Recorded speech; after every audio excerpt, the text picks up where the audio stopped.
Hello, Pittsburgh. David. Dave, how are things in Arkansas? They are balmy, and we have some sun today. All right.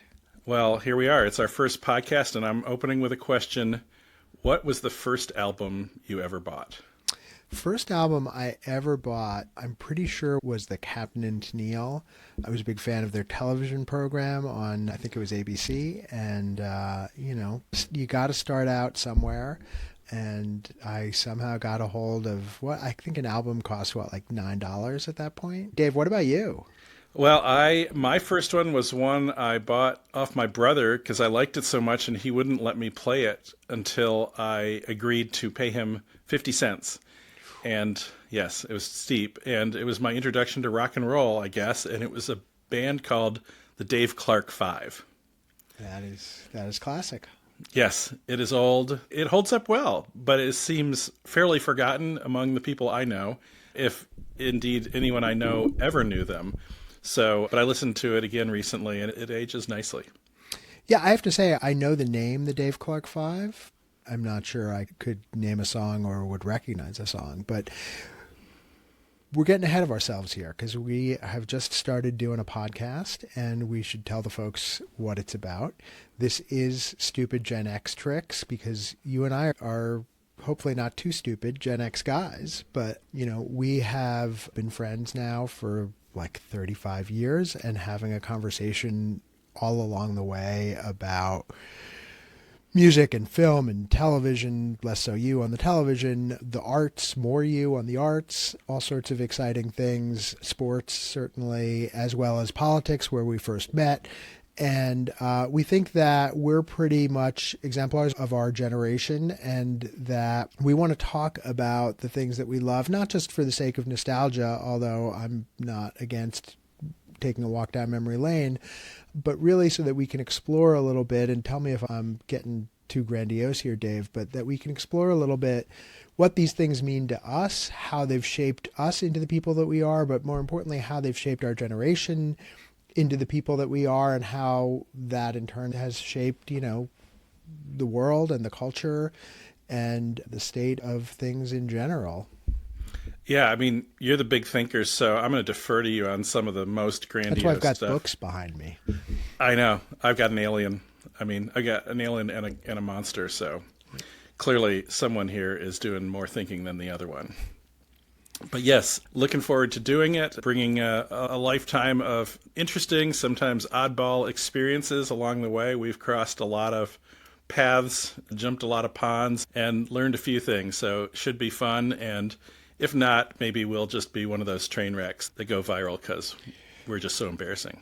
It could be. Look, we said we wanted to promise the people that we'd try our best to keep it interesting and not completely suck, but really, who can make that kind of promise? Dave, why don't you talk a little bit about, how we came here? Well, we met long ago on a presidential campaign deep in the heart of the South, the Mid-South, Little Rock, where I am now. And I came down here from Michigan, and you came from New York City, right? Thereabouts. Not Yes. quite the city. People would scoff if I said I came from New York City. Yes, much more of a city boy than I was because I'm from a little college town in Michigan. And we met here in Little Rock and then ended up getting lucky enough to go to the White House and work for the president and had plenty of experiences there. And Which president was that again? Bill Clinton. That's right. That's who it was. Yes. That's why we were in Arkansas. Indeed.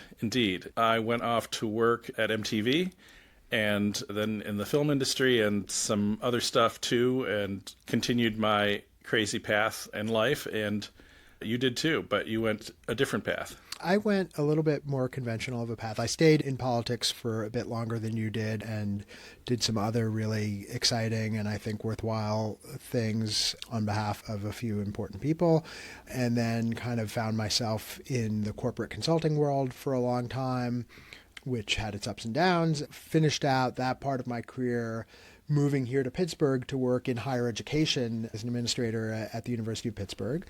Go Panthers. And the last few years have been running a small car detailing business along with my daughter and trying to look for other ways to keep busy and have some interest. But I think the thing that this is about is not really any of this. And you elided over the part of your career where you are actually a internationally known and respected photographer, but we'll get to that at some other point. Look, we're here because we love to think and talk about all this stuff, and that's what we're going to do until people make us stop. And also, I think it's worth people knowing that we're talking as members of Gen X, and we come from Gen X, but we are not trying to represent all of Gen X. We couldn't if we tried. We both come from a kind of contrarian, semi-outsider part of Gen X where, it gets called different things, but essentially kind of indie culture. And so that, in different parts of that world. But you will not find us waxing on about Mariah Carey, probably, or whoever else. You never know what's going to happen. But normally in a normal episode of Stupid Gen X Tricks, at this point, we would be introducing a guest who would be somebody smarter than us who could really shine light on things. But we haven't got that for this first show, so we're going to sort of be the guests ourselves. And we're going to talk as an introduction about the music that was popular when we were in high school and about the music that we loved when we were in high school. Dave, you had a catchy name for the segment. Yes, top 10 in 10, because we were shooting for 10th grade. And the reason for that is that that's a year where, I certainly started to come into my own in terms of what I was into that stuck for the rest of my life in a lot of ways. And so we looked back, since we're a few years apart, we are looking at some different years. So why don't you start us off with... Yeah, I will start out, and I have to admit I miscalculated when my 10th grade year was, because we had picked the months of December, and it should have been 1982, but I looked at the 1983 list instead, and we'll give people the whole list to look at, but I wanted to really focus on the top two here because I think they provide a contrast that is a piece of something that we're going to end up exploring from time to time in a whole bunch of other areas, Dave. You look, number one, Lionel Richie with his album. Number two, Synchronicity from the Police, their big breakthrough LP. And you listen to the Lionel Richie album, and of course it's got All Night Long on it, which is a song that I don't think anybody can resist, the just kind of pop catchiness of. Maybe you can, but don't know too many people who can. I would have been snide about it at the time, but even then you would have found me bopping along when the video came on MTV. There's the sound of the whole thing that was very popular in this era, that is still pretty popular, but that is just this kind of smooth, washed out. The vocals are put through 20 different filters probably to sound almost inhumanly smooth. There's all these long synthesizer sustained chords that provide this bed of sound underneath it. And the drums are all this like mushy drum machine pop, pop, pop sound. And it's all, lowest common denominator. Let's not make any noise that's going to get anybody unsettled. Let's keep everything just calm and gentle. And to my mind, it's just boring as all get out. Synchronicity is certainly not devoid of some of those elements and has more of a move in that direction than the Police's earlier work did. But when you listen to it, Dave, right, there's just that life in Stuart Copeland's drumming that you can't get away from. And it's real drums and real cymbals, and it sounds like that primal sound. Sting's voice has that great rough characteristic to it that he's able to draw on, and hit those high notes with all that sound in it. And those kinds of things are what give the album a sense of vibrancy and a sense of excitement. And I just think that smooth versus rough dichotomy, it's in music, but it's in film and television. It's frankly, in politics. It's in almost every aspect of life as our generation has gone from middle school now to however old we are these days, right? Where there's the push and pull of continuing improvements in technology that let you make things perfect and that let you make things all be tested and, exactly what the focus group says people want to hear. And people just lose interest and faith and trust in all of those things and want things that seem and feel that there's grit to them and that there's reality to them. That tension is something that I think we all live in. I mean, why are you being so mean to the synthesizers, Dave? People do interesting things with synthesizers, but not on this record. And maybe so when we talked about top 10 and 10 and those first two from 1983, December of 1983, it's the top 10 albums, and we've got those on screen, we hope, and maybe just a readout of some of the others as well is worth putting in context. Thriller, Michael Jackson, was number 3. The greatest selling album of all time. Undercover by the Rolling Stones. Arguably the least important album in the Rolling Stones catalog. Yep. And then both of our honeys' favorite artist, Billy Joel, with An Innocent Man. Yeah. I noted in this, by the way, that the album is a look back at the doo-wop music that he loved, I guess, growing up. The time period between that music coming out, which seemed, in 1983 like some ancient Civil War era or something, and 1983 is considerably shorter than the time period between 1983 and today, which just underscores all sorts of truths about us. We are ancient relics now. Yeah, no, I think we could describe the album as meh, which is pretty much how you would describe it. Did have Uptown Girl, plus the video, Christy Brinkley. I mean, that's not insignificant to a teenage boy. Christy Brinkley, 1983. Yeah, but it just wasn't enough. Really?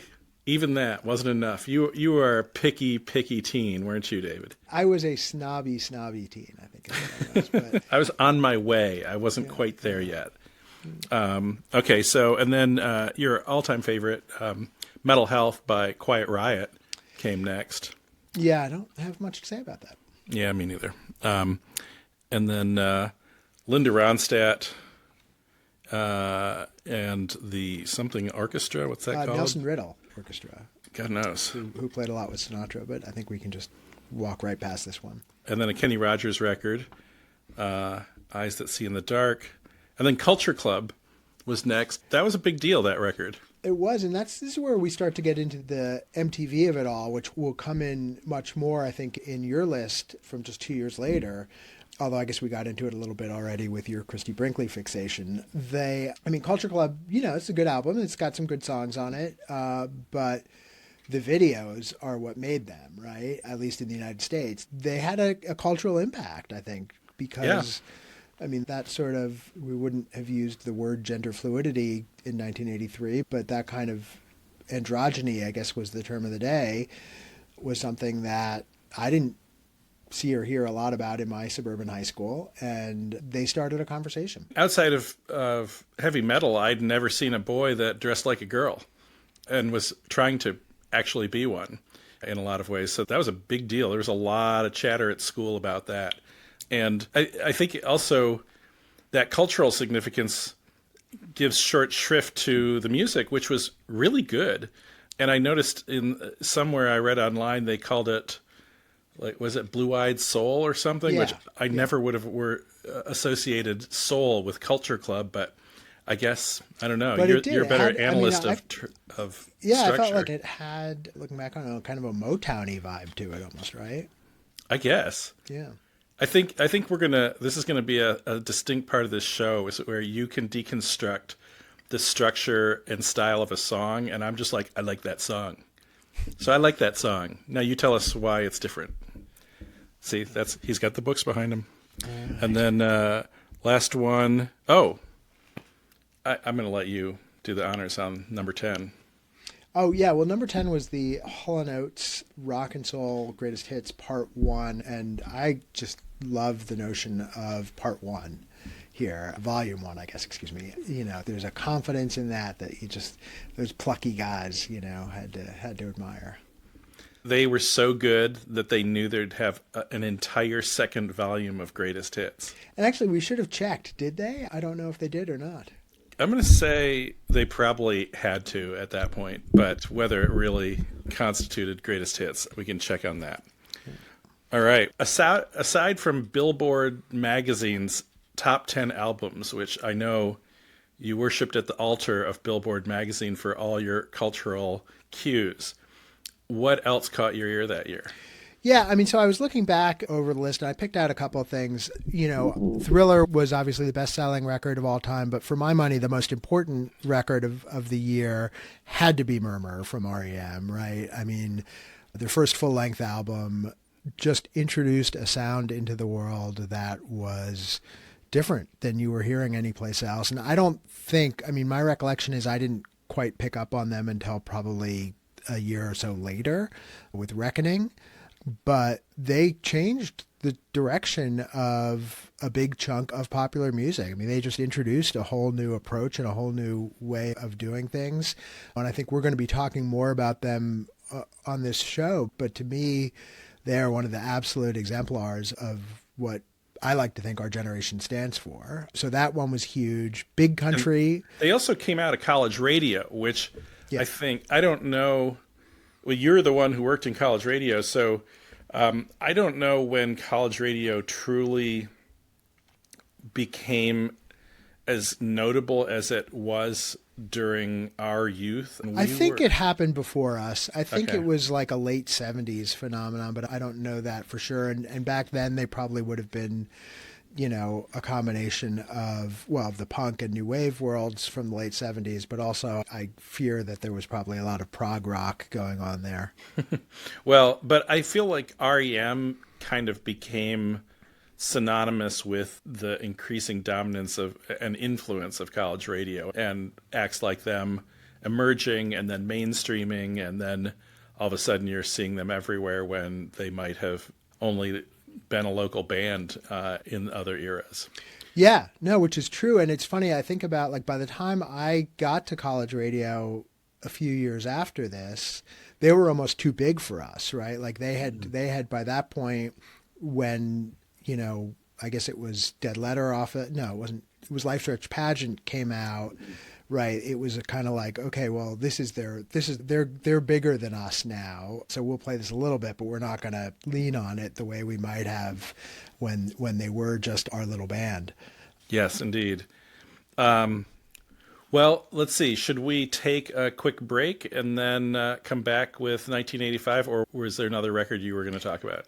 I was going to talk a little bit about Big Country, which is just, I don't really have anything to say about them other than Big Country goddamn rocks. And they did then and they do now. You know, maybe the best thing to ever come out of Scotland. And I had noted an album that I probably didn't notice at all at the time that I've just come to love since, which was More Fun in the New World from X, who were a band who I don't know about you, like I knew them, but I didn't really know them in high school.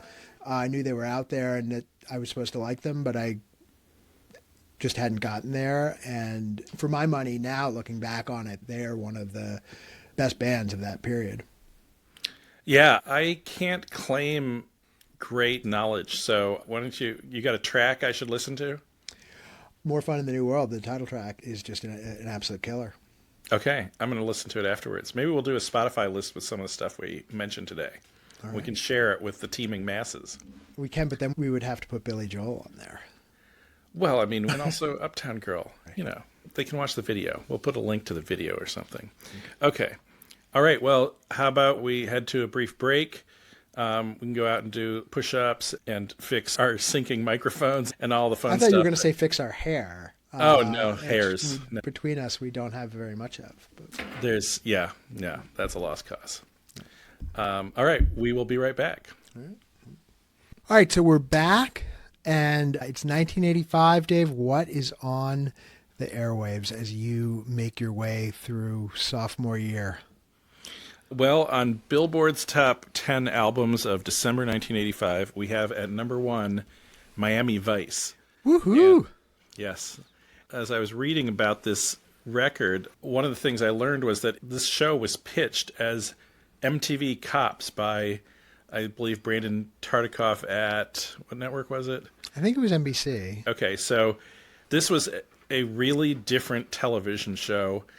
and it kind of exploded from the get-go. And it where the soundtrack was really a centerpiece. It wasn't, back then, and I think even now, you can buy a soundtrack to an album and the songs you didn't even hear in the movie at all. But with Miami Vice, if it's on that soundtrack, it played a prominent part in the show. And in fact, we've got our first animal appearance. What's her name? That would be Barney, who his. doesn't like the fact that there seem to be other dogs walking up and down our street. But bless him, Barney. He's keeping things safe there in Pittsburgh. Okay. So, yeah, in fact, Phil Collins, the In the Air Tonight, a song that was not new that year. It had come out a few years before and had kind of gone by the wayside a little bit, became massive again because of the Miami Vice soundtrack. And, in fact, the song played... Best 6-second drum solo of all time? Yes. Phil Collins was a great drummer with Genesis in the 70s, a band I did not care about, but prog rockers, I guess he was important. And at that point, he was cool. He did not seem cool to me in the 80s. But that song they played in its entirety with no dialogue.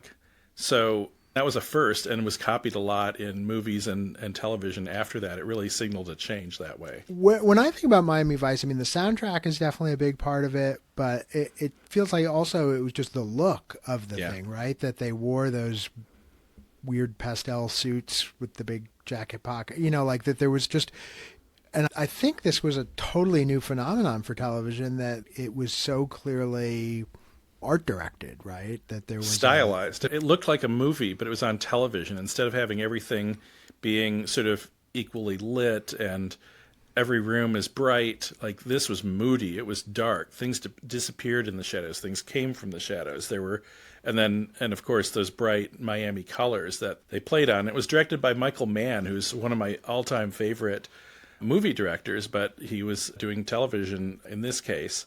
He did Thief. He did The Insider, which has a soundtrack from another artist I really love. So anyway, that was a big deal. There's a lot of other notable songs on this record.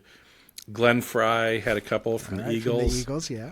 In the You Belong to the City, Smuggler's Blues. And then the first instrumental that went to #1 on the charts by Jan Hammer. You don't see a lot of that. You Either don't. instrumentals going to #1 on the charts or guys named Jan going #1 on the charts. Yeah, I'm struggling to think of a Jan. I guess maybe we'll invite our listeners to tell us about Jan. Stenerud, did he ever chart? I mean, there's Jan Wenner, Rolling Stone. Yeah, there you go. He there's owned the charts. That should Yes. count for something. Yeah, It does. He certainly had a little influence. So, yes, that was Miami Vice #1. And we're not going to talk in detail on all these records, but the other one from that year I wanted to talk about. Well, I'll skip through. I'll name the others and then zero in on the other one I wanted to. We're going to talk about Bruce, though, right? Because we've got a little bit of beef to get. Yes. to Okay. Fine. Heart, female rockers, respect to that, but God, I hated them, still do. And I got eviscerated on social media by my friends when I confessed to this fact, and now I may be queuing another rant. We're doing one episode, and you're already getting us into cancellation territory. Yes, indeed. And then Afterburner, ZZ Top with their beards. Yeah. That was an unlikely group to get big on MTV. It was, but it was, again, and I absolutely love the music. I enjoyed their stuff, but I think it's undeniable that the look accounted for a huge percentage of their popularity, right? And that was all about empty, who would know otherwise that these weird guys from Texas who played this kind of cool shuffle rock had, beards down to their knees, and that was somehow something really cool. Well, also, like our boy Billy Joel, there was also the fact that they put extremely attractive women next to those ugly guys. And then doesn't hurt. Teenage boys would look at that. Yes. Not very shocking. Kind of sounds like mainstream television programming for many years. So, after ZZ Top, by the way, did we just skip over the part about Billy Joel where our significant others love Billy Joel and we do not? No. You mentioned it. I did mention it? Yeah. All right. mentioned it twice. That's kind of awkward. It's going to make things a little tricky when this airs. Yes, well, maybe we can warn them, and they can be disciplined, and it can all. I don't know what I'm saying now. Okay, next record, Dire Straits, "Brothers in Arms." "I Want My MTV" was the opening line that got repeated a lot. What was that track? I forget the song. Money for Nothing. Oh yeah, "Money for Nothing." Right, you talk about the MTV of it, like where, there were people who made it because of their look. Some of the bands that you love certainly were aided in that direction, but like the ZZ Tops of the world, these are guys who I think were probably held back by their look to some degree. I mean, the music wasn't sort of what was fashionable at the time either, even though they did a lot of really good stuff, and this was a terrific album. And that song, which was their biggest hit, had a video that, of course, mostly was animated.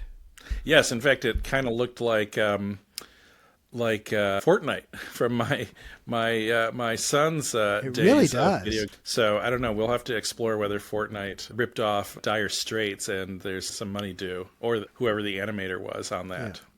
Yeah. All right. So then let's see. Stevie Wonder, "In Square Circle," kind of a forgettable record. Whitney Houston, "A Big Deal," never cared. Beautiful voice.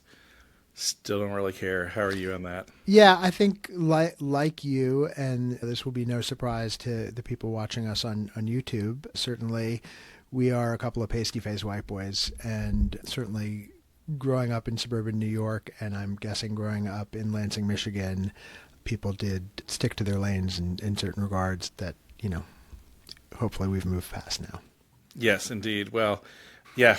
So then the one I really want to talk about, and then one I know you were both going to be a little spirited about, is "Songs from the Big Chair" by Tears for Fears, which was one of my very favorite records of the year.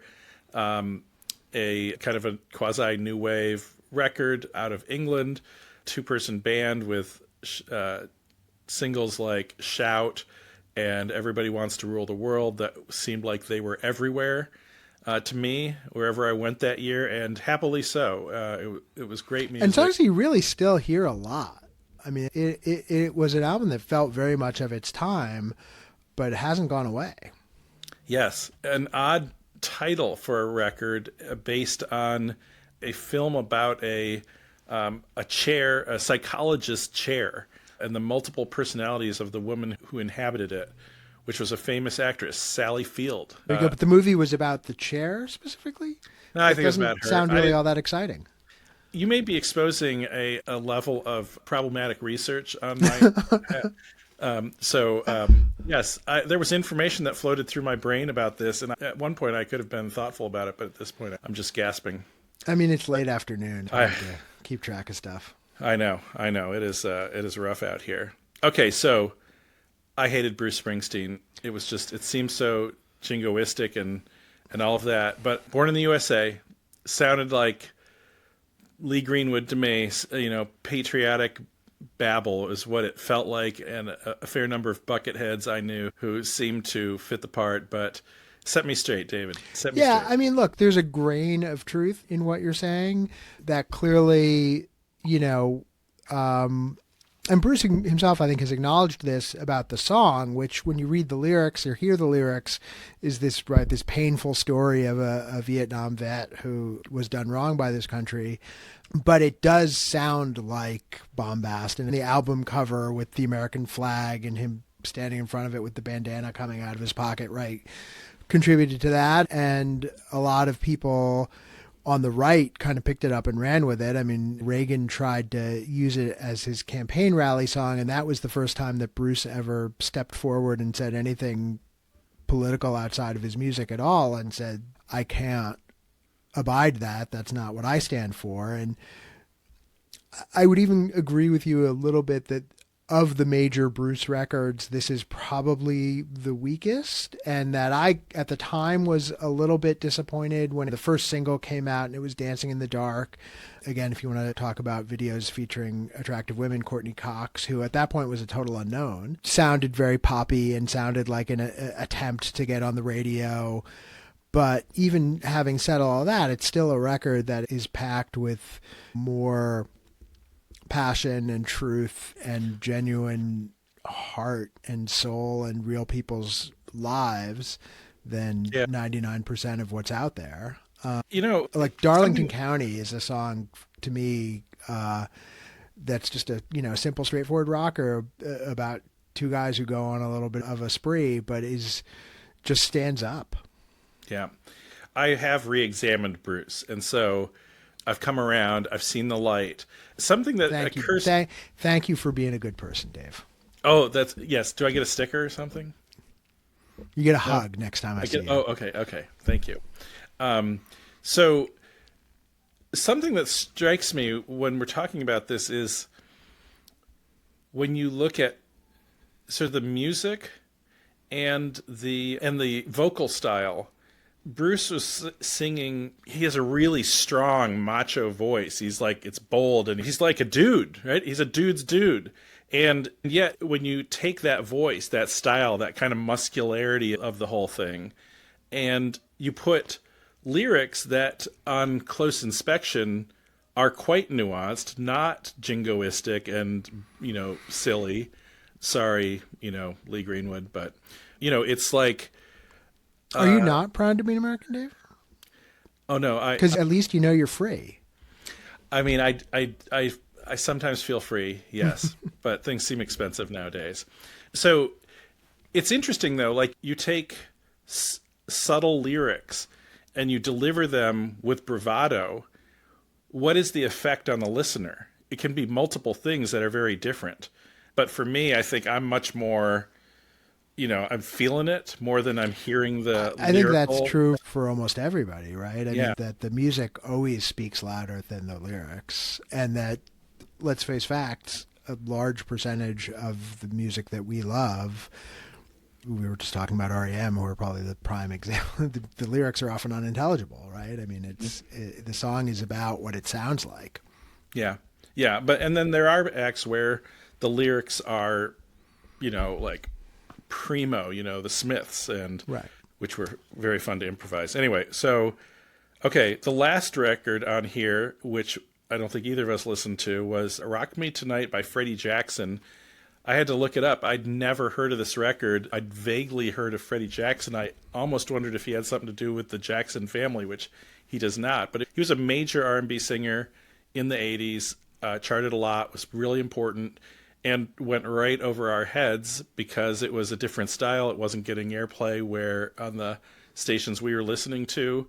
And Whitney Houston, Michael Jackson had broken through, but they were a rarity in a lot of ways at that time. And he was more the norm, where he existed and had a big profile among audiences that did not look like us. And, times have changed, I think, not always as much as we might hope, but I think music is more integrated now than it was in the 80s.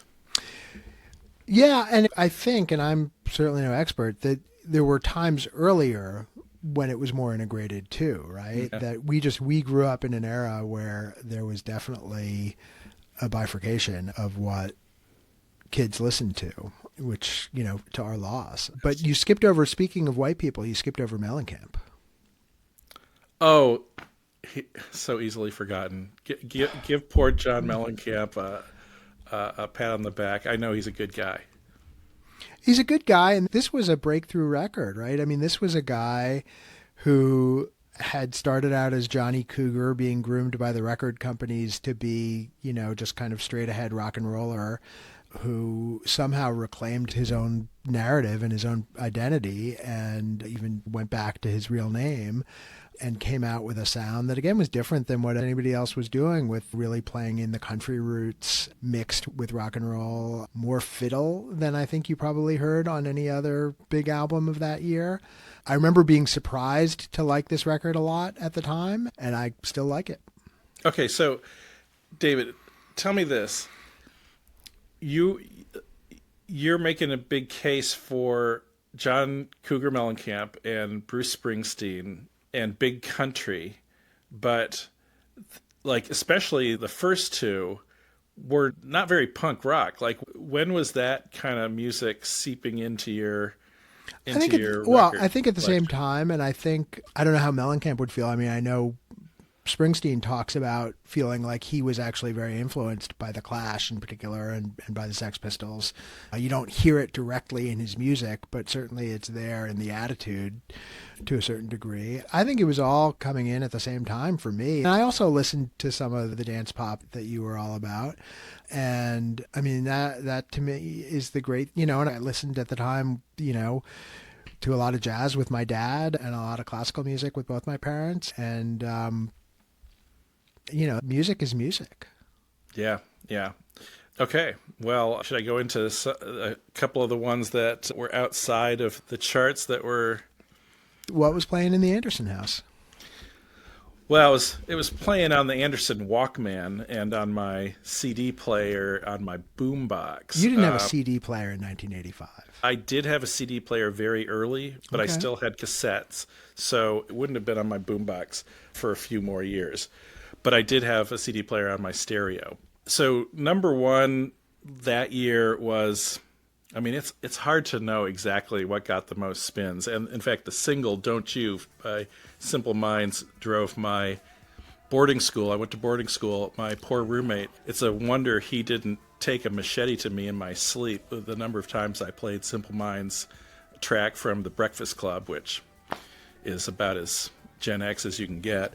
But we're talking albums. So for albums, The Sisters of Mercy, First and Last and Always, which is a band that I don't know how many people track these days, but was and is still a huge favorite of mine. They weren't called goth at the time, but they really invented a style. Sometimes people invent a style and everyone that copies it afterwards is interesting, or there's a lot of good ones.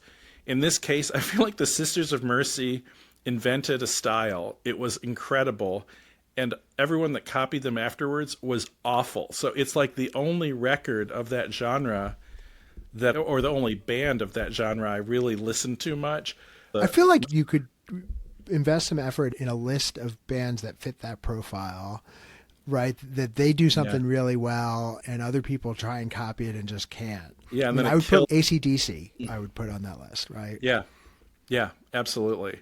That, I mean, First and Last and Always, which evidently Andrew Eldritch, the lead singer, was on so much, I don't know, methadone. I don't know if that's the same as crystal meth or something different, but he was like close to death throughout the recording.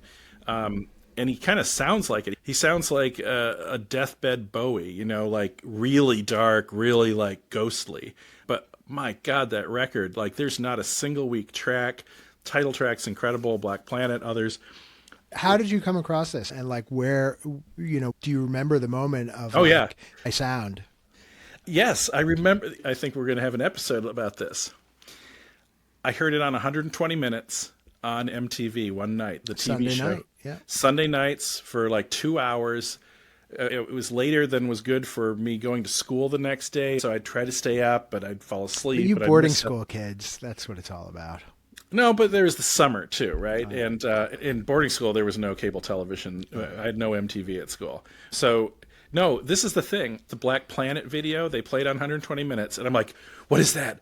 That is amazing. I love that band.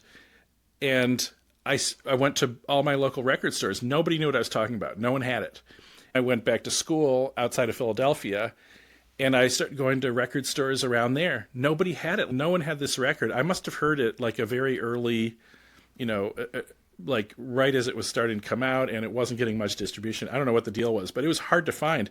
So I was obsessing over it for several months before I walked into a kind of crappy record store at King of Prussia Mall, and it was just like, well, they're not going to have it, but I'll look anyway. And there's a cassette, Sisters Mercy, First and Last and Always. I was like, oh, praise Jesus. And I bought it on the spot. I went home and I still have that tape. It's like, I can't believe it'll still play. I played it so many times. I love that record. Do you still have a tape player in 2025? I have one in a box, but it's not hooked up. I still have all my old cassettes and a lot of mixtapes where I did the artwork. I can show those off to everyone, including some that people sent back to me after they got rid of tape players and didn't care about them anymore. But like the artwork, the girls I gave them to who I didn't date, and now they're married, and then they're like, I'm going to send that kid who was obsessed with me his tape back. I'm going to share a story that's a little off topic here, that when we moved into the house that my wife and I live in here in Pittsburgh, we knew that the people we had bought it from had recently been divorced, and that was why they were selling the house. We got in, we were moving our stuff in, we look in one closet, and there's these two, I think it was, or three big boxes of mixtapes that they had left there that presumably were from a happier time in their relationship. And because everybody in Pittsburgh knows everybody in Pittsburgh, my wife knew somebody who was friends with the woman of the couple, and so reached out to ask if she wanted these, and her response was not positive in any stretch of the imagination. So what'd you do? Did you keep them, or did you? We threw them out. Like, we didn't know what to do. Oh, that's too bad. Yeah. You know, it's interesting. When I go back, on a couple of occasions, I've gone back to old mixes, and I thought, this was a great mix, actually. I'm going to rebuild it on, Spotify. Yeah. Or iTunes or whatever. I hate iTunes, so I'm all about the Spotify. But it's actually really hard to do because a lot more music is not on the platform than you'd think until you start trying to dig up certain specific things. And there's a lot missing. It's really hard to rebuild those old playlists unless you're going to, digitize them yourself. Yeah. Anyway. All right. And then the other two I was going to mention was The Cure, The Head on the Door. That was my introduction to them. That was a huge record. Yeah. Good. In Between Days. And they have a new album out this year or last year, don't they? No, I think just a couple of months ago. It was very well received. It didn't do much for me. It was considered a return to form. Talk about goth, like they kind of define the genre, and were really great. I got to say, I haven't loved much of their stuff since the 90s, but it's a great band. Robert Smith was who I wanted to look like. There were a lot of bad hair days, a lot of misguided attempts at. You had Dave, but you had, for a guy working on the White House staff, and you pushed the hair game as hard as it could be pushed in that era. Yes, I did. And I always thought someone was going to tell me to cut my hair, but the most I got reined in was George Stephanopoulos telling me I had to put on a tie because I wasn't wearing a tie for a while there. But yeah, I did have the hair game. And he also had good hair game, but in a very different way. I mean, I'm not even going to make the case that I had good hair game, but because it's the source of laughter for many. And in fact, it was kind of a laugh line in a documentary that we can talk about later. What I was going to say is that I recall a day where Nelson Mandela came to the White House. You may have remembered that. I was in the same room. I wasn't interacting with him, but I caught him staring at my hair, and I could tell he was like, what's up with that? So that was my brush with history. Anyway, so yeah, I did want to look like Robert Smith. I did not look like Robert Smith, but I did love the music and went to a few of their shows. And then the last record, New Order, Low Life.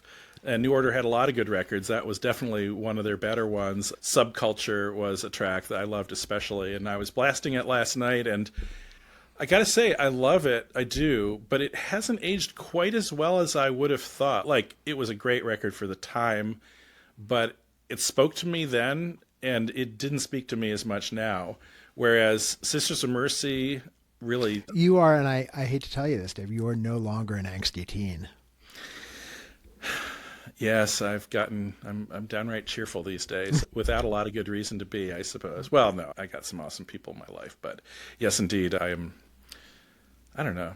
Both my dad and I are buoyant people who like dark art. I don't know what that's all about, but maybe it's our Swedish roots. Could be. Or our Jewish roots. My Jewish roots. Dad didn't have those. So, who knows? Anyway, that is what I got for favorites from that year. All right, well, here is where we're going to take another break and be back really quickly because we don't really have anything to do in the break. So we're going to come into our last segment here, and like all good podcasts, we have invented a wrap-up segment that we'll be doing each episode, and we're calling it the Wormhole because we basically, like the majority of middle-aged dads in America, spend a lot of time looking up random facts on the internet and crawling into wormholes and chasing them down. So we are going to share some of them with our audience because our children are sick of hearing about them. And Dave, what do you got? We're so beaten down we don't even bother sharing them with the kids because we just know. No, I actually try still, but it doesn't get me anywhere. That's beautiful. Good for you. Okay, so my wormhole is a musical one, not a big surprise. In my new releases section in the last few weeks, a couple of tracks from a new record from an artist named Jim White have come up. Jim White is someone I have liked. Oh, look, now I've got a snoring cat. All right. You hear that? I don't hear that. Oh, okay. It's clearly this animal's riveted by our Gen X tricks. But anyway, so Jim White is a really, really interesting artist. I'm going to call it kind of Americana noir. It's got a very kind of... Those are magic words to me. I got to listen to this. He's great. He's a multi-instrumentalist, and it's worth looking him up on Wikipedia because there's so much more to him than I had ever realized. I knew he was multi-talented, but it just goes on and on. He's written a novel. He won the Pushcart Prize for a short fiction piece, wow. Which is, I mean, that doesn't happen with singers generally. And there's been films about him, and he seems to be loved by all these really cool, obscure acts, even though he's never, I don't think, achieved any really huge commercial success. But his first, I think, big release was he was signed by David Byrne onto Luwaka Bop, David Byrne's record label, of Talking Heads fame. And there's no connection to Jack White. None. No, in fact, it's a stage name, and I think his name is like Michael something Pratt or something. But he's also an artist. Like, he's exhibited work, and I mean, the dude can do anything, clearly. And anyway, so this new record... play third? Yes, he can play third bass. Right. Even better than Tom Brookins, my 1984 Tiger, beloved guy with a handlebar mustache who was very lovable, couldn't hit anything, but he was a great fielder. So, yes. You can't hear the snoring cat? Now I can. Okay, yeah. That's Mouse the cat, because, we're contrarians here. So, anyway, the Mouse. Jesus. Hold on.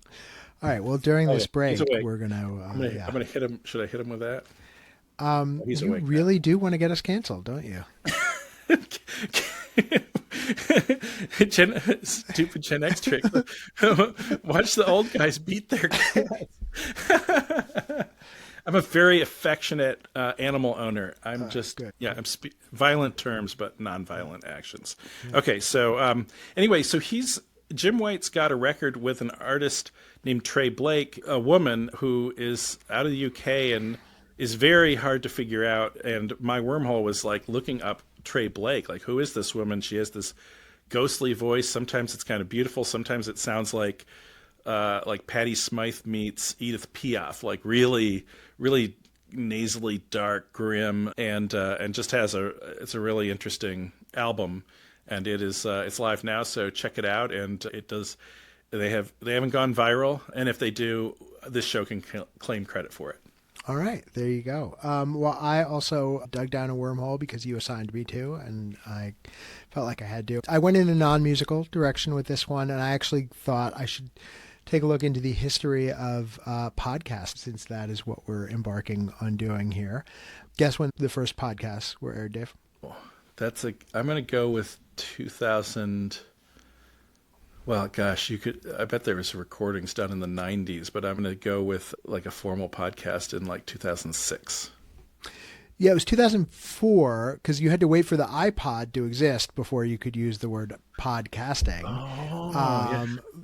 Is where it came from. But there were people in the 90s doing various forms of I came across the very Silicon Valley term asynchronous radio. Basically anything that you're recording that somebody's going to listen to on their own time.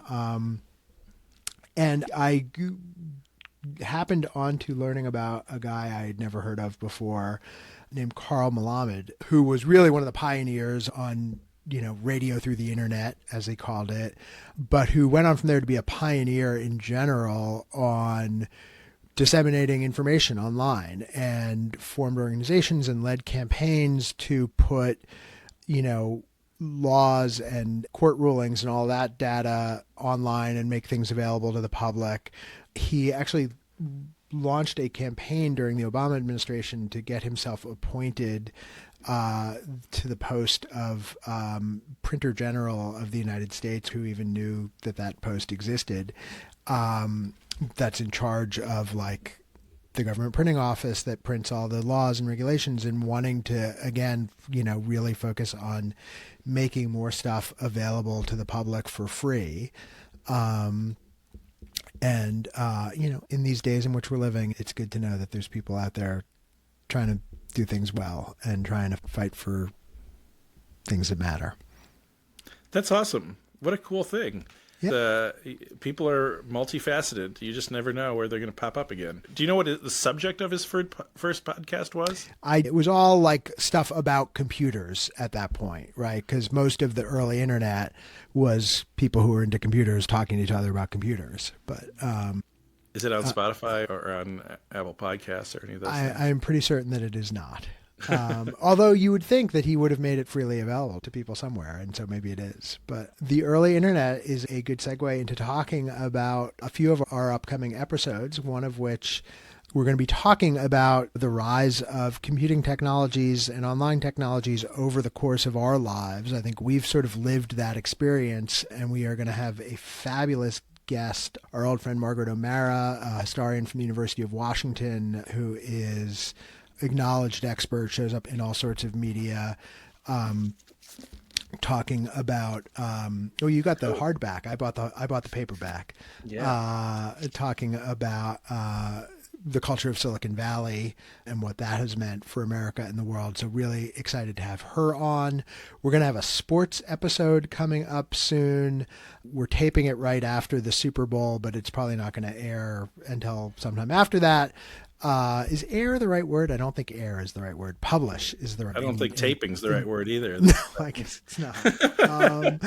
Don't worry, Grandpa. But we're going to be talking with former sports columnist and author Chuck Finder, a legend here in Pittsburgh, about iconic sports franchises of all the decades and what makes for one. And so that's going to be a fun conversation.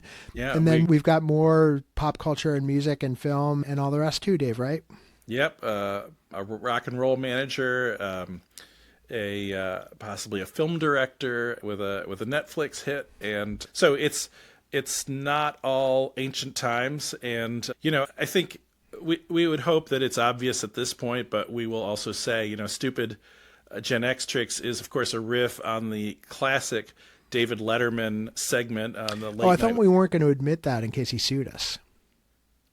Oh, yeah. This is I'm just making this up. Okay. What I wanted to say was that the word stupid, some might think that with the bold use of that name that we'd be making fun of a lot of stuff. Really, we will be making fun of bad music, bad movies, and bad hairdos. We live to make fun of stuff. Yes, indeed, and but it's with affection and hopefully a little bit of intelligence, mostly owing to our guests and whatever books David has managed to read. And I just have them behind me. I don't actually read them, but that's the traditional thing. Exactly. So I think here's where we're going to wrap it up. We're just going to count. We're going to do a countdown to 3 and both hit leave at the same time. I don't think we have to hit leave. I think we can just say thank you and good night, and then leave it recording, and then edit it later. There. You're so much more well-versed in this stuff than I am, Dave. That's why we're doing this. But all right, well then, thank you and good night. Good night. Hey, David and Dave back here to ask you if you enjoyed Stupid Gen X Tricks. Please don't keep it to yourself. Leave a review, like us, subscribe, check out our social media channels, which as of this moment don't yet exist, but will soon. And Dave, what else should they do? Well, give us ideas. We want to hear them. If you want to come on and be a guest or you have an idea for a show, we want to hear it. Also, we didn't talk about my Buc-ee's cup. I'm kind of proud of it, and I know because you're like a I've never been full-time to Yankee. Buc-ee's. I know. See these great things: Southern storytelling, Southern food, Southern barbecue, which you guys are always trying to do up there, but we know it's just doesn't cut it. Buc-ee's is just a whole different universe, and we can talk about it later. But when you see a sign that there's a Buc-ee's 230 miles away from you, do just go, just turn in that direction and go that way and go to Buc-ee's, and you will see end times for the environment, but in fact, a strangely joyous kind of weird place. I'll keep my eyes peeled. All right. Like and subscribe. Like and subscribe. Thank you. Bye, David. Bye-bye.